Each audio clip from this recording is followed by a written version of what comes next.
अस्सलाम वालेकुम। उम्मीद है आप सबके रोजे बहुत अच्छे से गुजरे होंगे, फैमिली के साथ सुकून से गुजरे होंगे। अब वक्त आया है ईद का, जो रब की तरफ से गिफ्ट रहती है।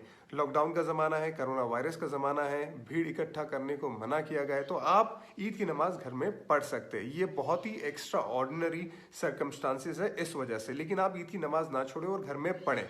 इस्लाम के 4 स्कूल ऑफ थॉट से, अगर जो भी स्कूल ऑफ थॉट्स के हिसाब से अगर आप घर में ईद की नमाज और खुतबा नहीं पढ़ सकते, ये अलग बात है। ये वीडियो उन लोगों के लिए जिनको घर में ईद की नमाज पढ़नी है। बहुत सिंपल है। ईद की नमाज और जो बाकी की नमाजें रहती है उसमें सिर्फ इतना फ़र्क रहता है कि ईद की नमाज में 6 ज़ायद तकबीरें रहती है। आपने ईद की नमाज की नीयत बांधी, आपने सना पढ़ी, सना पढ़ने के बाद आपको अपने हाथ कान की तरफ ले जाने, अल्लाह अकबर कहना है, हाथ छोड़ देने।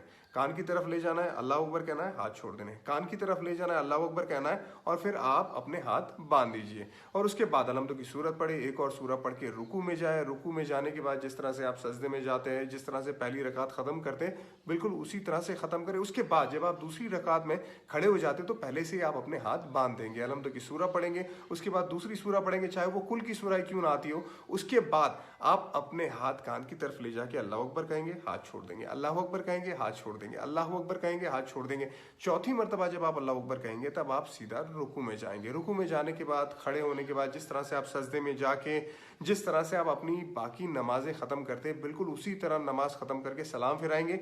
ये आपकी ईद की नमाज हो गई। उसके बाद खुतबे की बात आती है। देखिए, खुतबा जुमा की नमाज में नमाज से पहले होता है और ईद की नमाज में नमाज के बाद होता है। बहुत सिंपल, अगर आपको खुतबा पढ़ना है तो बहुत सिंपल मैं खुतबा आपको बताऊंगा। आप खड़े हो जाए, उसके बाद आप तकबीर पढ़े, अल्लाहु अकबर, ला इलाहा इल्लल्लाहु वल्लाहु अकबर वलिल्लाहिल हम्द।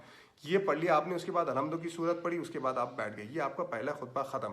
थोड़ी देर के बाद आप खड़े हो जाइए, उसके बाद फिर तकबीर पढ़े, अल्लाहु अकबर, अल्लाहु अकबर। उसके बाद आप कोई भी एक दुरूद शरीफ, जो भी दुरूद शरीफ आपको आता है वो पढ़े। उसके बाद रब्बना आतिना फिद दुनिया हसनतम व फिल आखिरति हसनतम व क़िना अज़ाबन्नार पढ़े। ये आपका दूसरा खुतबा भी हो गया। इसी तरह से आप ईद की नमाज भी घर में पढ़ सकते हो और खुतबा भी, और सवाब भी पूरी तरह से कमा सकते हैं। ईद मुबारक आप सबको।